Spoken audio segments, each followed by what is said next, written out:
नमस्कार। उत्तर प्रदेश की आज की सभी बड़ी खबरों, मुख्य राजनीतिक हलचलों और प्रशासनिक फैसलों के इन फटाफट अपडेट्स में आपका स्वागत है। आज राज्य में कई ऐसी बड़ी घटनाएं और जरूरी बदलाव हुए हैं जिन्हें जानना आपके लिए बेहद जरूरी है। बिना समय गवाए सीधे चलते हैं आज की बड़ी खबरों पर।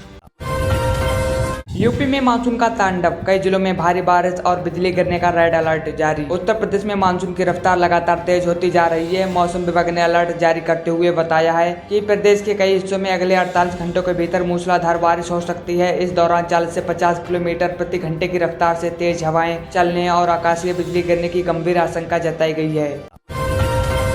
कावड़ यात्रा पर नए नियम लागू, 10 फीट से ऊंची कावड़ और तेज डीजे पर पूर्ण प्रतिबंध। उत्तर प्रदेश में शुरू होने वाली पवित्र कावड़ यात्रा को लेकर सरकार और पुलिस प्रशासन ने कड़े नियम तय कर दिए हैं। कावड़ियों की सुरक्षा और किसी भी अप्रिय घटना को रोकने के लिए इस बार यात्रा के दौरान 10 फीट से अधिक ऊंची कावड़ ले जाने पर पूरी तरह प्रतिबंध रहेगा। साथ ही सड़कों पर तेज आवाज में बजने वाले डीजे पर भी रोक लगा दी गई है। वे घरों के लिए बड़ी खुशखबरी, पीएम आवास योजना 2.0 में मिलेंगे 2.5 लाख रुपए। गरीब और मध्यम वर्गीय परिवारों को अपना पक्का घर देने के उद्देश्य से प्रधानमंत्री आवास योजना शहरी 2.0 की गाइडलाइंस जारी हो गई हैं। इसके तहत पात्र लाभार्थियों को अपना खुद का नया मकान बनवाने या पुराने मकान को पक्का करने के लिए सरकार की तरफ से 2.5 लाख रुपए की आर्थिक मदद सीधे बैंक खाते में भेजी जाएगी।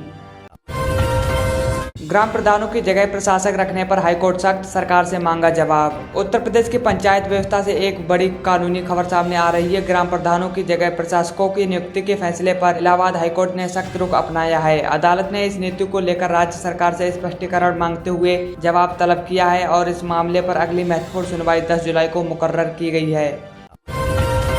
सरकारी कर्मचारियों को बड़ी सौगात, ड्यूटी पर हादसे पर 1 करोड़ का बीमा और मुफ्त इलाज। राज्य के करीब 12 लाख से अधिक सरकारी शिक्षकों, शिक्षेतर कर्मचारियों और अधिकारियों के लिए सरकार ने खजाना खोल दिया है। नई कल्याणकारी नीति के तहत अब कर्मचारियों को 1 करोड़ रुपए का सामूहिक व्यक्तिगत दुर्घटना बीमा कवर दिया जाएगा। इसके साथ ही गंभीर बीमारियों के मुफ्त इलाज के लिए स्टेट हेल्थ कार्ड के जरिए कैशलेस चिकित्सा भी शुरू कर दी गई है। अयोध्या राम मंदिर ट्रस्ट के खर्चों पर उठे सवाल, कोषाध्यक्ष जांच के घेरे में। अयोध्या से एक बड़ी प्रशासनिक हलचल सामने आई है। राम मंदिर के निर्माण और विभिन्न भव्य आयोजनों में हुए 1.25 अरब से अधिक खर्चों पर अनावश्यक भुगतानों को लेकर सवाल खड़े होने लगे हैं। इस मामले में पारदर्शिता सुनिश्चित करने के लिए ट्रस्ट के आंतरिक खातों की गहन समीक्षा की जा रही है और कोषाध्यक्ष की भूमिका की भी जाँच के दायरे में है। हाईकोर्ट का बड़ा फैसला, बाल विवाह कानून पर्सनल लॉ से ऊपर, सब पर होगा लागू। कुरीतियों पर लगाम लगाने के लिए इलाहाबाद हाईकोर्ट ने एक ऐतिहासिक कानूनी टिप्पणी की है। अदालत ने साफ कर दिया कि देश का बाल विवाह निषेध कानून एक धर्मनिरपेक्ष कानून है जो भारत के हर नागरिक और हर मजहब पर समान रूप से लागू होता है। कोई भी पर्सनल लॉ या व्यक्तिगत धार्मिक नियम इस कानून को ओवरराइड नहीं कर सकता। स्वामी अभिमुक्तेश्वरानंद का बड़ा आरोप, मुझ पर लगाई गई है खुफिया एजेंसी।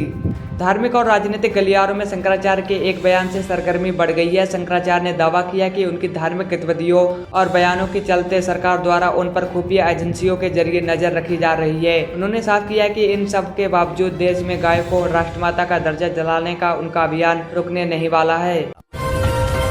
यूपी 2027 चुनाव के लिए बीजेपी का महाप्लान, सपा के पीडीए फार्मूले की काट तैयार। उत्तर प्रदेश की सियासत में अभी से 2027 के चुनावी समर की बिसात बिछने लगी है। समाजवादी पार्टी के पिछड़ा, दलित और अल्पसंख्यक यानी पीडीए फार्मूले का मुकाबला करने के लिए बीजेपी ने अपनी नई रणनीति पर काम करना शुरू कर दिया है। इसके तहत गैर यादव, ओबीसी और अति पिछड़ी जातियों को पार्टी से जोड़ने के लिए बड़े out. Deputy CM Keshav Prasad Maurya का अखिलेश यादव पर तीखा तंज, नीतियों को बताया फ्लॉप। सूबे में राजनीतिक बयानबाजी लगातार तेज हो रही है। डिप्टी सीएम केशव प्रसाद मौर्य ने एक जनसभा को संबोधित करते हुए सपा प्रमुख अखिलेश यादव पर जमकर निशाना साधा। उन्होंने आरोप लगाया कि विपक्ष केवल जनता को गुमराह करने की राजनीति कर रहा है और राज्य की कानून व्यवस्था व विकास के मामले में उनके पास कोई ठोस एजेंडा नहीं है।